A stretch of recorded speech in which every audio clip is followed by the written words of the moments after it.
आपके वोकल्स जो ऐसे साउंड करते हैं आपके कमरे में, तो आप कुछ ऐसा साउंड कर सकते हैं। आगे बने रहिएगा।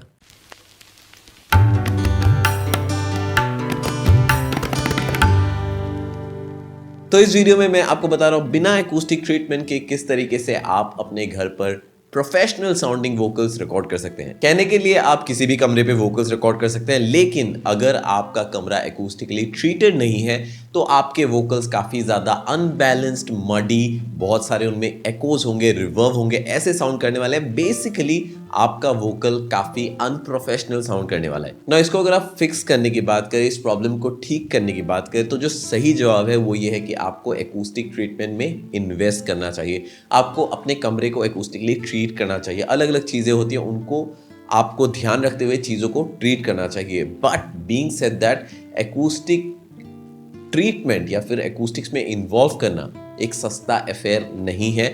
इसमें आपको चीज़ें ऑब्वियसली ख़रीदनी पड़ेंगी, उसमें काफ़ी ज़्यादा आपको पैसे लग सकते हैं, साथ में आपका काफ़ी ज़्यादा वक्त लगेगा और इसके अलावा आपको काफ़ी ज़्यादा नॉलेज की भी ज़रूरत होगी, क्योंकि बहुत ज़्यादा मेजरमेंट्स भी आ जाते हैं जब आप एकूस्टिक ट्रीटमेंट की बात करते हैं, करेक्ट एकूस्टिक ट्रीटमेंट की बात करते हैं। पर आज इस वीडियो में मैं आपको बताऊंगा किस तरीके से आप एक डिसेंट साउंडिंग वोकल्स अपने घर पे रिकॉर्ड कर सकते हैं बिना एकूस्टिक ट्रीटमेंट के। नाउ पहला जो पॉइंट है वो ये है कि आपको अपने वोकल्स को रूम के सेंटर पे रिकॉर्ड करना चाहिए।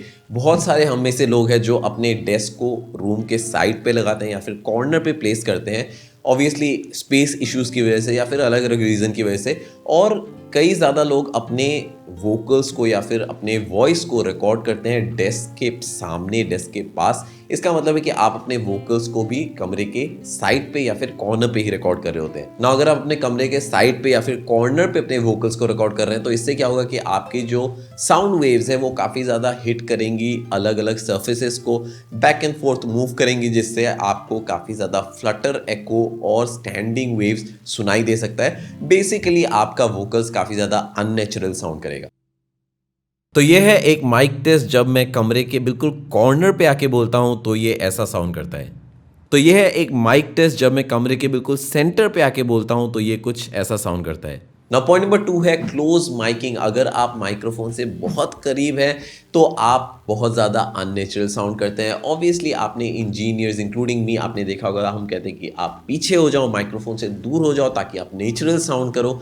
बट इस चीज़ का आपको ध्यान रखना चाहिए, ये तभी पॉसिबल है जब आप एक ट्रीटेड एनवायरनमेंट में हैं, जब आप एक एकूस्टिकली ट्रीटेड स्पेस में है। आपको ये बात समझना चाहिए कि माइक्रोफोन्स जो है वो सिर्फ क्लोज प्रॉक्सिमिटी की चीज़ों को सुनते हैं, यानी कि जो उनके करीब होते हैं वो ज़्यादा उन पे फोकस करते हैं, इग्नोरिंग द रेस्ट। इसका मतलब ये है कि जब आप अपने माइक्रोफोन के क्लोज प्रॉक्सिमिटी पे आके बोलेंगे तो वो सिर्फ आपके वोकल्स पे ध्यान देंगे, माइक्रोफोन सिर्फ फोकस करेंगे आपके वोकल्स पे। और इसके अलावा ये काफ़ी ज़्यादा आपको हेल्पफुल भी हो सकता है अगर आप अपने कमरे के एको को, रिवर्ब को इग्नोर करना चाहते हैं, जो गूंज है आपकी आवाज़ में वो हटाना चाहते हैं। तो अगर आप क्लोज माइकिंग करें, अपने माइक्रोफोन से करीब आकर बोले, तो इससे आपका ये भी सॉल्यूशन हो सकता है।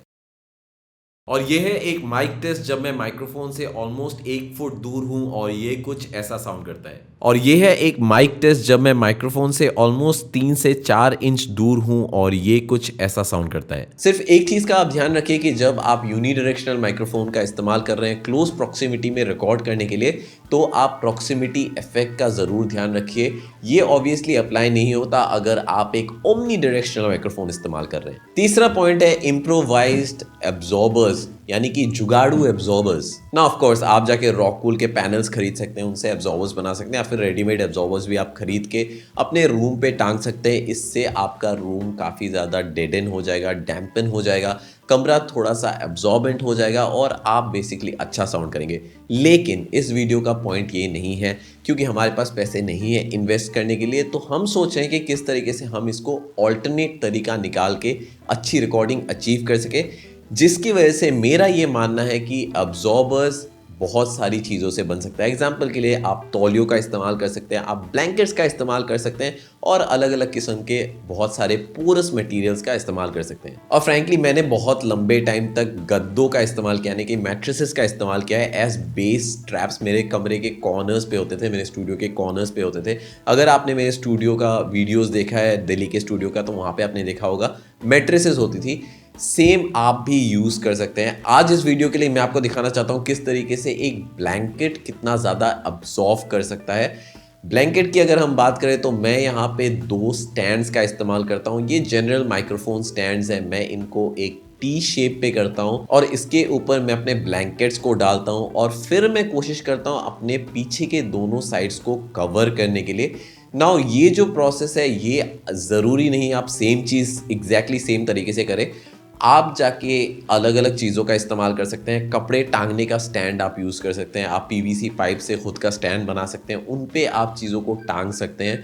और मैंने यहाँ पे सिर्फ 2 पैनल्स का इस्तेमाल किया है, 2 ब्लैंकेट्स का इस्तेमाल किया है। आप चाहें तो आप 4 का यूज़ कर सकते हैं, आप 3 का यूज़ कर सकते हैं। जितना ज़्यादा आप यूज़ करेंगे उतनी ज़्यादा फ्रीक्वेंसी एब्जॉर्ब होगी और उतना ज़्यादा ड्राई आप साउंड करेंगे।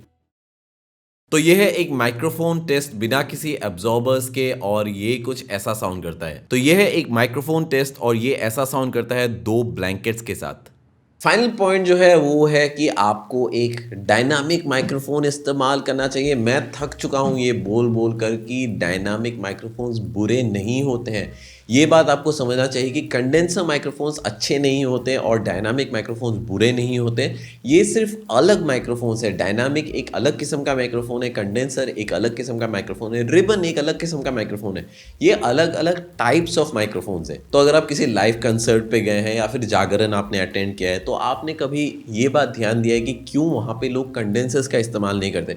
ऑब्वियसली उनको भी अच्छा साउंड करना होता है, बड़े बड़े आर्टिस्ट उनको भी अच्छा साउंड करना होता है, लेकिन तब भी वो कंडेंसर्स का इस्तेमाल क्यों नहीं करते एक लाइव कंसर्ट पे। अगर आपका कमरा ट्रीटेड नहीं है, एकूस्टिकली ट्रीटेड नहीं है, तो आप जाके एक डायनामिक माइक्रोफोन का इस्तेमाल करें। ये सिर्फ आपके कमरे को एलिमिनेट करने में मदद नहीं करेगा, ये सिर्फ इस चीज़ में मदद नहीं करेगा कि आपका कमरा हट जाए आपके रिकॉर्डिंग से, बल्कि ये आपको ये भी मदद करेगा आपके जो वोकल्स है वो काफ़ी ज़्यादा क्लियर और अपफ्रंट साउंड कराने में। ये काफ़ी ज़्यादा आपके ट्रैक के आगे लेके आएगा आपके वोकल्स को। तो यह है एक माइक टेस्ट एक कंडेंसर माइक्रोफोन के साथ और ये कुछ ऐसा साउंड करता है। तो यह है एक माइक टेस्ट एक डायनामिक माइक के साथ और ये कुछ ऐसा साउंड करता है। और frankly dynamic microphones can do wonders. बहुत जादुई चीज़ है अगर आपको पता है आप क्या कर रहे हैं। तो ये था मेरा वीडियो जहाँ पे मैं आपको बता रहा था 4 तरीके जिससे आप अपने घर पे बिना एकूस्टिक ट्रीटमेंट के प्रोफेशनल साउंडिंग वोकल्स कैसे रिकॉर्ड कर सकते हैं। होपफुली आपको इस वीडियो से कुछ सीखने को मिला। अगर आपको ये वीडियो पसंद आया प्लीज़ जाए मेरे चैनल को सब्सक्राइब करें। मैं मिलता हूँ आपको अगले वीडियो में, तब तक के लिए टेक केयर, साइन आउट।